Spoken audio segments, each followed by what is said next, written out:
यहाँ लोग अपनी जिज्ञासा रखें। अंतरा और खुशी एक साथ खड़े हो जाओ, है ना। मम पितृ गुरुदेव, हम वीडियो के आदिनाथ गुरु जी के चरणों में नमोस्तु नमोस्तु नमोस्तु, छुल्लक जी के चरणों में इक्षामी इक्षामी इक्षामी। बाबा बेटिया एक मिनट, एक घोषणा है। हमारे संजीव जी जैन नेताजी, नीलू जी, समन्वय जी, आनंदपुरी कानपुर ने 5 water dispenser blue star company के सांगानेर संस्थान के लिए प्रदान किए हैं। उनका नाम पहले बोलना जरूर था। बिटिया रानी बोलिए, अब रखिए जिज्ञासा, क्षमा करें। बाबा सब जगह का यही वाटर कूलर देता, पुलिस थाने में भी यही देगा, सभी देगा। नेताजी कानपुर, संजय बाबू। बाबा मेरी जिज्ञासा यह है कि हमारे लाइफ में कभी कभी ऐसा होता है कि हम कुछ चीज के निमित्त बन जाते हैं, परंतु हम उस चीज के निमित्त बनना नहीं चाहते।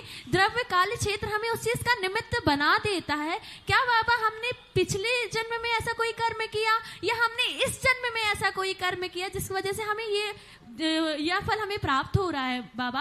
और हम ऐसा क्या करें जिससे हमें वह निमित्त बार बार उस चीज में हम बार बार निमित्त ना बने? गुरुजी मेरी जिज्ञासा का समाधान कीजिए। अब देखो, मैं साधु हूं और तुम्हें बाबा निमित्त बन गया। अब मैं क्या करूं बताओ, मैं तो निमित्त नहीं बनना चाहता हूं। तो ये निमित्त शक्ति आत्मा के प्रत्येक वस्तु से जुड़ी हुई होती है, और जब कोई निमित्त होता है तो निमित्त जब अपने आप बनता है तो उसका दोष कम होता है, जो निमित्त बना रहा है उसका दोष ज़्यादा है। जैसे हम लोग जाते हैं, निकलते हैं, तो हम निमित्त नहीं बनना चाहते, लेकिन किसी को मेरा निकलना अच्छा भी नहीं लगता। अब मैं तो इसलिए नहीं निकला था कि इसको बुरा लगे, लेकिन निकलते उसको लग रहा है।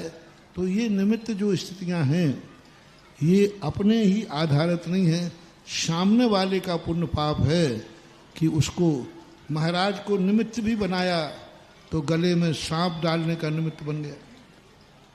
राजा सैनिक सांप डालने गया नहीं था, लेकिन महाराज दिखे, उनको निमित्त पाकर उसका क्रोध भड़क गया, उसने सांप डाल दिया। तो अब इसमें महाराज का निमित्त बनना कम है, उस राजा की मूर्खता और अज्ञानता, उसके पाप कर्म का उदय ज़्यादा है कि जो अच्छे निमित्त को बुरा निमित्त बना लिया। उस निमित्त से चाहते तो आशीर्वाद ले लेता, ज्ञान ले लेता, अपने जन्म जन्म के पाप काट लेता, लेकिन उसका ऐसा दुर्भाग्य था कि जिन मुनिराज के दर्शन से जन्म जन्म के पाप करते हैं, उन्हीं मुनिराज की उसने निंदा करके नरक आयु का बंद कर लिया। अब इसमें मुनिराज क्या करें, लेकिन मुनिराज निमित्त तो बने। तो एक निमित्त शक्ति, हमने अभी एक दिन प्रवचन दिया था कि संसार में ऐसी कोई वस्तु नहीं है जिसमें निमित्त शक्ति ना हो, और प्रति समय कोई ना कोई द्रव्य किसी किसी का निमित्त जरूर बन रहा है, ऐसा मानो। बिटिया खुशी